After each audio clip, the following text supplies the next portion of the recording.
लेकिन मर्द हमेशा पानीदार ही अच्छा लगता है। ए भैया पहले के लोग कहा कि रघुकुल रीति सदा चली आई, मेहरारू पर जुलुम ढाई। तू तो पूरा लाइने चेंज कर देता यार। कहे रघुकुल रीति सदा चली आई, प्राण जाई पर वचन न जाई। बात खातिर जान दे देव लेकिन बात से पीछे नहीं हो। अगर आज के समय में सदस्य घरे में 10 जने आए तो वहाँ 4 जने पानीदार मिली हैं और 6 जने सुबेरे का कहिए संझक का हो जाई वो नहीं जानते। ए भैया एक छोट सा बिरहा आशा नहीं पूर्ण विश्वास बा, कहानी शीशा के जैसा साफ होई। आवा गुरुजी वीर रस से चालू करा अल्लाह के हाथ से रस पे छोड़ दे। वाह आवा तनी सा भाव बने के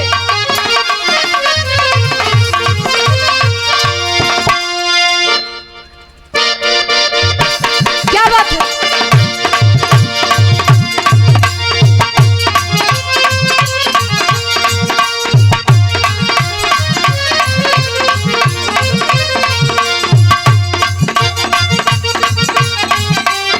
क्या बात है वाह।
रामायण महाभारत ये तो आप लोग जान लो कर खाने है।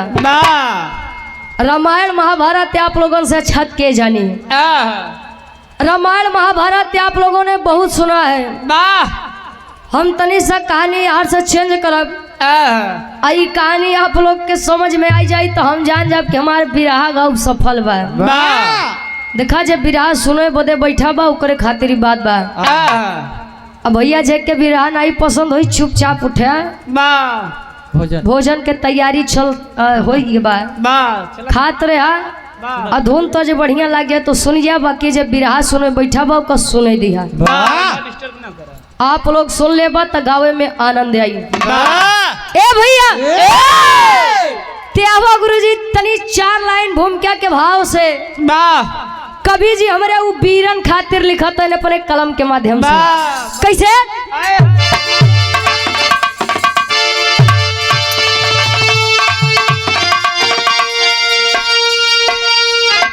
तो यारे जंग जौहर का बजता बिगुल जंग में अरे रंग लाती थी लोरिक की थी जब जवानी। रक्त की बूंद में खून है खून का अरे लोरिक के लइका या भोरिक के कहानी। अरे की छाती पे गर्जन करे सर्वदा बोला या भोरिक माँ क्यों न पिंडदान हुआ तो मजरी कहे गुलामी न मंजूर मुझको करे हक की ज्यादा वही बलवान हुआ।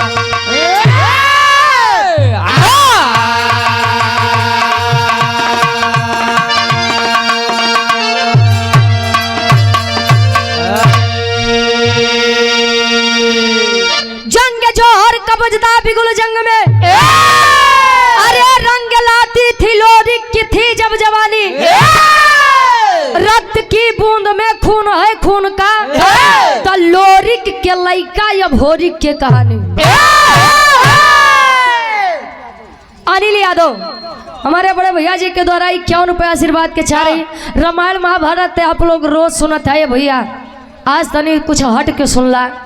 हाथ जोड़ के विनम्र निवेदन बा कि कहानी शीशा के जैसा साफ हुई। ए भैया वीर लोरी के नाम तो आप लोग सुने हो बा, सुने तो हो बना ऐसा तो बा नहीं कि वीर लोरी कितना बड़ वीर उनकर नाम में क्यों नहीं सुने हुई। ए भैया वीर लोरी के पिताजी के नाम कुबई रहे, कुबई दादा। अब कुबई जी के ससुरारी कहाँ भाई आप लोग जाना थे? नहीं जानता है? 100 रुपया हाँ तो को पता ए भैया कहानी में इंटरेस्ट तब हुई जब कोनो अच्छी और रोचक बात सुने के मिली तब। कुबई दादा के ससुरारी ये हमारे नेवाड़ी जेठवारा प्रतापगढ़ में बा। हमारे प्रतापगढ़ ए भैया नेवाड़ी जेठवारा में एक धाम बा जेकर नाम खोइलन धाम बतावा गया। अब कुबई दादा के शादी माई खोइलन से भई रही।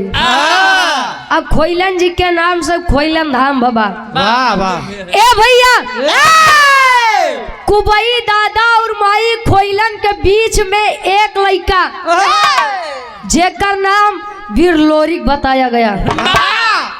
वीर लोरिक अब मजरी जी के बीच में गढ़गौरा में दोनों लोग के संयोग से एक बच्चे का जन्म हुआ जिसका नाम वीर अभोरिक बताया गया।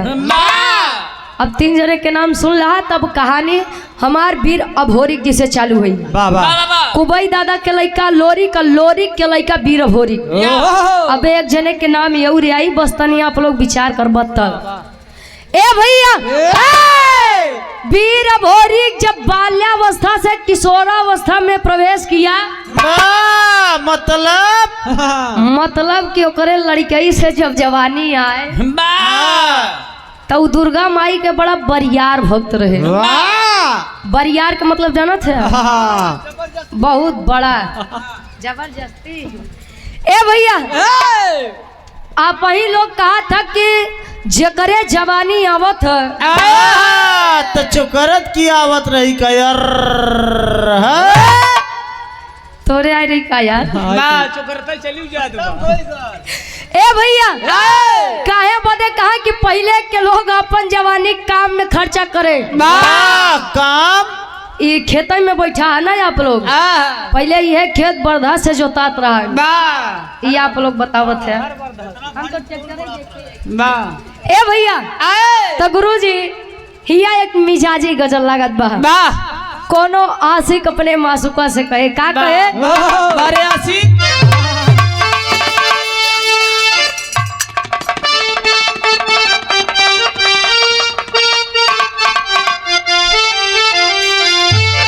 अरे तू परवाने जल रहे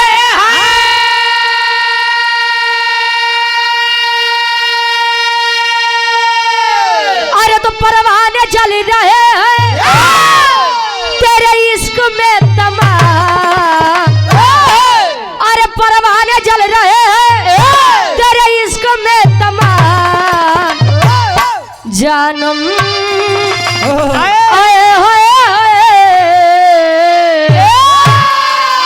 अरे जानम जरा इसी आग में, अरे जानम जरा इसी आग में, अरे खुद को जला के दे।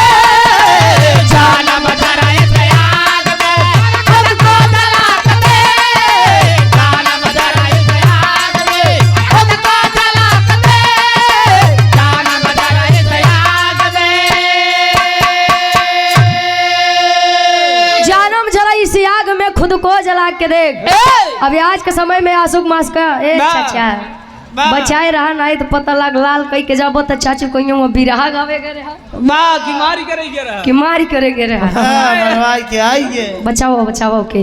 लेकिन वीर चाहे तब के हो, वीर चाहे आज के हो, हमारे देश के वीर ही हैं जो सरहद पे जाते हैं और उनकी वजह से हम आप लोग ऐसो आराम से जिंदगी व्यतीत करते हैं, सुरक्षित है। तो वीर चाहे तब के हो चाहे आज के हो, उनके खातिर एक लाइन का बिजली का अरे बोला है वीर बघेला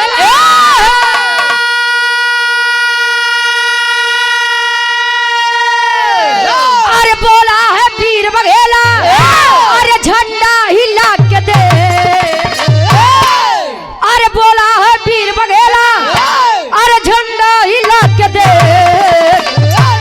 अरे हट जाएगा समर से अरे हट जाएगा समर से अरे पंजा मिला के दे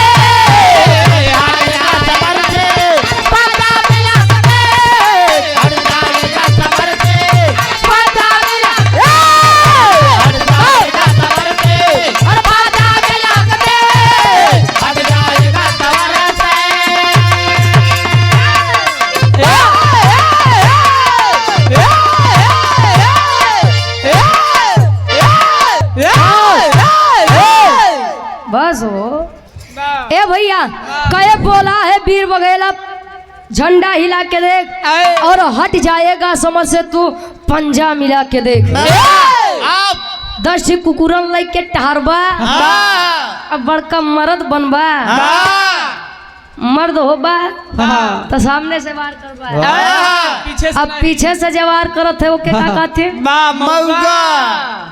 आते आप लोग विचार करो कि मर्द है ए भैया ई तमाला बीरन खातिर हमरे बिरहा के कहानी के शुरुआत कवि जी जौहरी छंद से लिखते हैं कैसे बन के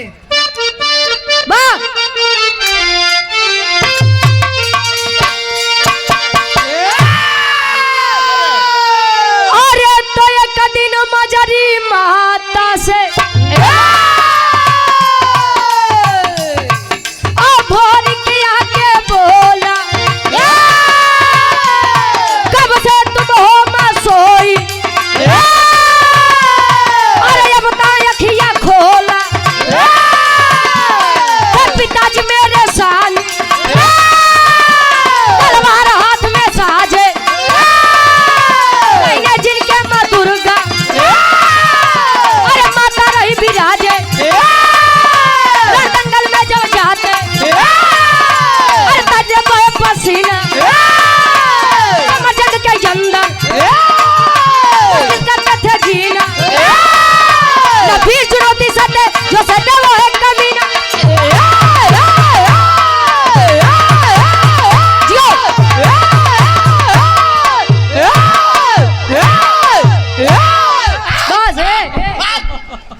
ए भैया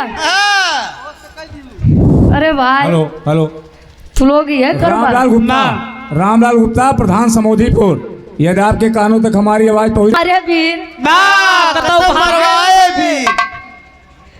तो भागे वीर यार जब तू लोग ही करत बताई देवो करम बाहर जाके खड़ी हो जा ए भैया ई हो वीर रस कहानी तनी के समझिया वीर भोरी के एक दिन माई मजरी से जाई के पूछत बा माई ए माई आखिर माता दुर्गा मुझसे प्रसन्न क्यों नहीं हो रही है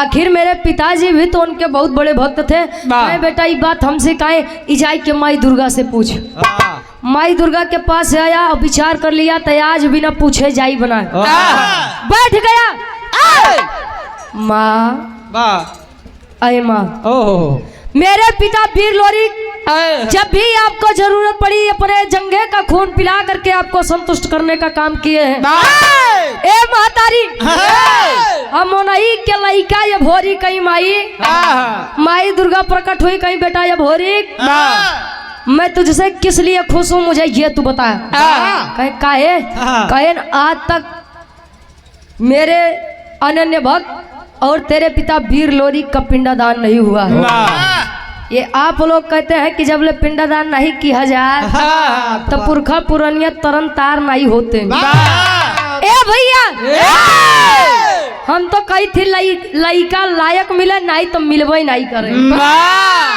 लड़का सपूत मिले नहीं तो मिलवे न करे 10 महीना ले ले अब तू पता लागे पूरी जिंदगी इज्जत बनाए बाटा बाबा बुढ़ौती पे तोहार लोग चरण छुअत है और लड़का तोहार ये काम करे। गंगा जमुना सरस्वती नहाय। वीर चंद गुप्ता जी सदरेपुर से लड़का के नाना है। कौने लड़का? कौन लड़का? अरे ओका हमहू जानते अपने नातिक नाना होबा। अपने बेटवा के बबुआ होबत। ए भैया ये हमारे गार्जियन जी के द्वारा 100 रुपये आशीर्वाद के चारे कि हम अपनी कला में कामयाब रहे। आपका कृपा आपके नतियों बनी रहा है, हमारे ऊपर बनी रहा है। हमारे नानी के हमारे नमस्ते बोल दिया भाई। हेलो ए भैया और आदरणीय आप अपना म्यूजिक प्रयागराज के प्रोपराइटर साहब हमारे महेंद्र यादव